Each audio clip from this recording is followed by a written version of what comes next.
Akkam jirtu fayyadamtoonni zeenii baga gammaddan zeeniin shabaka ajaa'ibaa nuuf gadhiiftee jirti jechuudha. Ji'a tokko jechuudha ispiidii addaatiin kan dalagu jechuudha. Saffisa addaatiin kan dalagu nuuf gadhiisee jira. Akkuma beekamu hanga amma dura moobaayilii fayyadamaa turtan. Moobaayiliin garuu yeroo baay'ee jechuudha aappii ammuma bananii ammuma cufu ammuma bananii ammuma cufuun mataa akka isin dhukkubsaa jirtu nan hubadha. Kanaafuu jechuudha har'a booda mataan isin hin dhukkubu. Moobaayilii bilbila keessaa ofirraa baasati zeenii keessa kaawwadha. Namoonni zeenii hin qabnellee zeenii bitadha jechuudha. Daataan zeenii irratti dalagaa jiru kun ni dhaabbata jedheetiin eegaa ture. Baatii tokko guutuu deemaa jira. Amma boodallee jechuudha unlimitedidha jechuudha hin dhaabbatu jechuudha kan daangaa hin qabne. Kanaafuu hundumti keessanuu zeenii irratti riyaala 60 qofaan jechuudha ji'a tokko guutuu fayyadamuu dandeessu jechuudha salphumatti jechuudha osoo addaan isinirraa hin cinne jechuudha. Kanaafuu akkamitti akka itti fayyadamtan isteeppii isaa tokko lama jedheen isin argisiisa. Aappii kanallee orjinaala isaa bakka nan buufadhaa isiniin jedhe buufadhaa hordoftoota kiyya. Amma kallattimaan karaa barumsaa isin dabarsaa. Subscribe, like, share, comment gochuu hin dagatina. Nafaana bu'aa.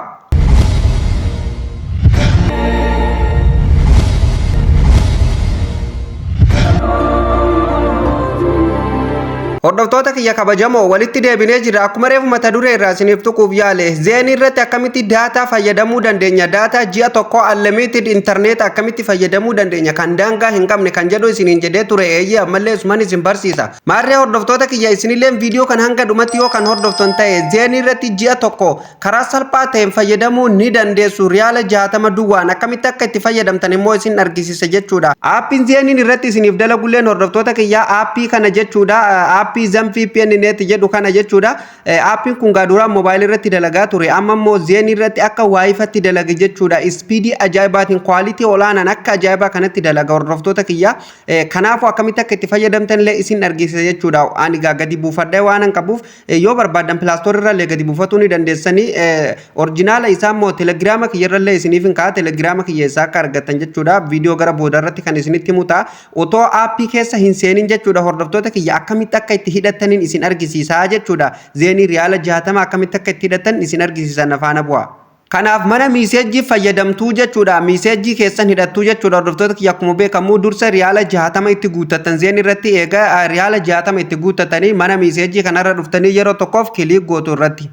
Sana booda manni miiseejjii haala kanaan isiniif banama jechuudha. Asirratti gadi buutanii start chat bakka jettu kanarratti yeroo tokkoof kiliik gootu. Sana booda jechuudha haala kanaan fuula kana qabatee isinii dhufa. Gubbaa kanarratti gaa kompiitara zeenii namoonni hundinuu akka itti fayyadamtan ni beekta jedhee yaada hordoftoota kiyya. Gubbaa kanarratti maal jettanii barreessitu 959 jettanii barreessitu jechuudha haala kanaan. Sana booda jala kanatti isiniif baasendi bakka jettu tanarratti yeroo tokkoof ni cuqaastanii jechuudha. Bilbilli nama hundaatu adda adda ta'uu mala akkuma yeroo kaan miiseejjii itti hidhattanii jechuudha gama gubbatti kompiitara haala kanaan itti barreessitu jechuudha 959 eega barreessitanii jala kanatti gadi buutanii siim kaardii keessaa qabdan dursitanii ni filattu jechuudha. Ani amma akkuma argitan moobaayiliin keessaa qabaa jechuudha zeenii keessaa hin qabu. Ani isin argisiisaa isinillee karumaan isin argisiise kanaan hidhattu jechuudha. Eega haala kanaan as dhuftanii hordoftoota kiyyaa asirratti maal barreessitu jechuudha.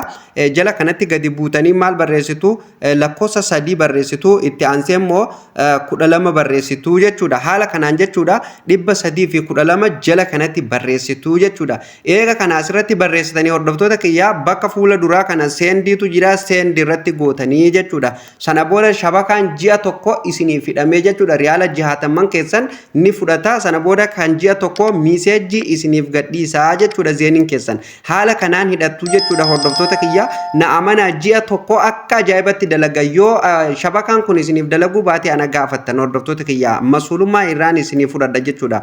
Sababnis ani waan inni itti fayyadamee jiruuf waan hiriyoonni kiyyalleen baay'een cinaa kiyyaatti fayyadamaa jiraniif waan isiniif faayidaa qabu fi faayidaa irraa argadde isinilleen akka faayidaa irraa argattaniif asirratti isiniif maxxansee jechuudha. So kanaafuu isinilleen akka kanaan hidhattanii akka itti fayyadamtan isiniif himuu barbaada hordoftoota kiyya. Tole aappii irratti hoo akkamitti dalasiifanna kan jedhullee ana faana bu'aa isin argisiisa. Aappiin isa kana hordoftoota kiyya ani gadi buufadhee waan qabuuf gadi buufatuun nan barbaachisu warreen gadi buufatu barbaadan feetan telegiraama kiyyarraa feetan pilaastoor irra illee ni jira gadi buufatu ni dandeessu jechuudha. Tole ani amma keessan seena yeroo tokkoo fi Akkuma argitan amma keessa seeneetiin jira hordoftoota kiyya aappii yeroo duraa haala kanaan isinii dhufa. Namoonni daataa yeroo duraatiif daataa hin qabne daataa namarrallee ta'u hidhattanii update godhuutu isinirratti dirqamaa jechuudha. Sababnis fakkeenyaaf yeroo asirra gadi tuqne jechuudha wanti kun hundinuu nuuf hin ba'u yoo update godhuu baanne jechuudha hordoftoota kiyya. Kanaafuu yeroo daataa namarraa argattan hordoftoota kiyya update godhuutu isinirraa dirqama. Update godhuuf tuqaa sadeen kanarra dhuftaniituma yeroo tokkoof muraa sadeen sanirra yeroo isin cuqaastan haala kanaan isinii dhufa update bakka jedhu kana asirra gadi cuqaastanii update gootan. Namoonni baay'een update jechuun maalii jedhee kan nagaafatu hedduun argaa jira jechuudha. Update jechuun waan kana haarawamsuu jechuudha. Fakkeenyaaf aappii kana haarawamsuu jechuudha gabaabdumatti. Okay, eega haala kanaan update gootanii asirratti wifi and data bakka jedhu kanarratti yeroo tokkoof kilik gootanii jechuudha. Zeenii dalasiifatuuf deemnam akkuma argitan as keessa gawaa baay'ee jira. Aappii kana duraan illee itti fayyadamaa waan turtaniif waa hunda isin argisiisuun nan barbaachisu. Maaliif keessa ni beekta waan ta'eef kanuma ammaa kanan isin argisiisa. Hordoftoota kiyya kabajamoo. Eega inni haala kanaan nuuf bane hordoftoota kiyya haala kanaan ol harkistu jechuudha. Ol harkistanii jala kanatti gadi buutanii jechuudha. Baatii tokko dura jechuudha aappiin kuni tokko qofa nuuf fide jechuudha. Zeen irratti lakkoofsa tokko kana qofa fide. Amma immoo asirratti jechuudha meeqa nuuf dabalee hanga 5tti gadi nuuf dabalee jechuudha. Tokkoffaa, lammaffaa, sadaffaa, afuraffaa, shanaffaa jedheeti nuuf dabalee jechuudha hordoftoota kiyya. Haala kanaan jechuudha fakkeenyaaf amma isaan sadeen kana amma nuuf dabalee jechuudha. Duraan jechuudha kana qofaatu asirra jira jechuudha. Kana amma kun akkuma argitan jechuudha good working now nuun jedhaa jechuudha hordoftoota kiyya. Kanaafuu jechuudha speedii ajaa'ibaatiin dalaga jechuudha. Saffisa addaatiin akka ajaa'ibatti wanti murteessan connectiona naannoo keessan jiru network naannoo keessan jiru yoo dadhabaa ta'e kan zeeni gara mobaayilii irratti jijjiirrata yookaan gara sawaa irratti jijjiirrattu jechuudha hordoftoota kiyya. Tole san namni hundinuu jijjiirratu ni beeka jedheen amana.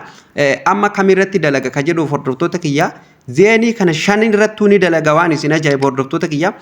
Zeenii tokkoffaa, lammaffaa, sadaffaa, afuraffaa ka jedhu kun hundinuu ni dalagaa jechuudha hordoftoota kiyya. Tokkomarra yoo kaatan kan fedhe irrattu sirritti isiniif dalagaa jechuudha. Mi'a nama kama tokkoffaa kanarraan kaa sana booda haala kana yeroo inni isiniif dhufe start bakka jedhu kana cuqaastaniituma jechuudha.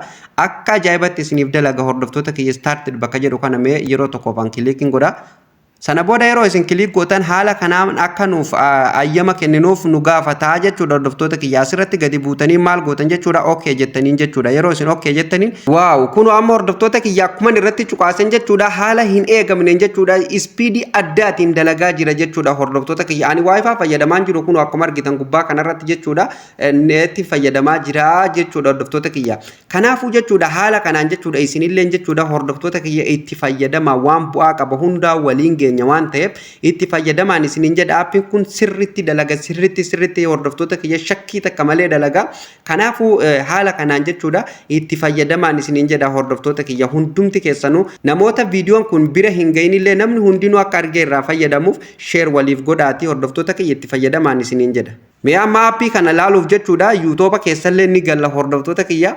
Kuno akkuma argitan hordoftoota kiyya yeroon YouTube keessa galullee jechuudha haala ajaa'ibaatiin haala kanaan jechuudha hordoftoota kiyya YouTube illee dalagaa jira jechuudha hordoftoota kiyya waan hundumaa haala kanaan dalagaa jira jechuudha. Fakkeenyaaf Facebook keessallee yoo kan gallu ta'e haala ajaa'ibaatiin jechuudha Facebook illee dalagaa jira. Kuno akkuma argitan amma Facebook illee akka ajaa'ibatti speedii addaatiin dalagaa jira jechuudha hordoftoota kiyya. Warreen asuma warreen gara Facebook keenyaatiin nu hordofaa jirtanillee page Oxygen Media Network jedhuun nu hordofaa jirtanillee hundumti keessa keessanuu jechuudha baroomsa persentaa 15 qofa argataa jirtanii hundi keessanuu gara YouTube keenya kootaati achirratti waan barbaachisu hundaayyuu achirraa ni argattu jechuudha bal'ina baroomsa keenya achirratti argattuun isiniin jedha hordoftoota kiyya maarree chaanaala keenya argatuuf profaayiluma peejii keenya jala eega gadi seentanii haala kanaan mallattoo YouTube jalatti argattu irratti cuqaastaniituma jechuudha kallattiin gara chaanaala keenya dhuftanii bal'ina baroomsa achirratti baratuu ni dandeessuun isiniin jedha hordoftoota kiyya.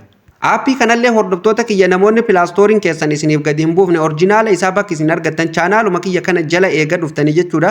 Fakkeenyaaf duraan jechuudha abaawoti haala kanaan gama dhumarratti isiniif fida jechuudha chaanaalli amma abaawoti yuutuubiin jechuudha ufuma isaatiin asii kaasee jira jechuudha bakki isin argattan jala kanatti kun liinkiitu jira feesbuuka jedha akkuma argitanii asirratti yeroo haala kanaan inni isiniif dhufe liinkii makanarratti gadi cuqaastu jechuudha yeroo tokkoof yeroo isin irratti cuqaastan haala kanaan jala kanaan jechuudha sooshaal miidiyaan keenya hundinuu isiniif bayaa telegram bakka jedhu kanarra cuqaastanii kallattiin telegrama keenyarraa orjinaala isaa achirraa buufatuu ni dandeessu jechuudha. Namoonni barbaadan immoo pilaastoorirrallee buufatuu mirga keessanii jechuudha hordoftoota kiyya. Baroomsi har'aaf qabadhee dhufelleen kan hanga ammatti waliin ilaalle kan akka isin gammachiisuu fi akka warraa baratanillee hordoftoota kiyya abdii guutuun qaba. maarree isinilleen chaanaala dinqii fi barsiisaa keessan kana jajjabeessuuf warreen hangamatti chaanaala Oromaanii faaraa taatan hundumti keessanuu chaanaalli kun chaanaala barumsaati subscribe godha akkasumas viidiyoon dabalataa nama hunda dura ofii isaatiin akka isin dhaqqabuuf mallattoo notificationii tanarra kaa'u hin dagatinaan isiniin jedha warreen gaafii adda addaa komentii jalatti na gaafatanii deebiin keessan isiniif hin deebiin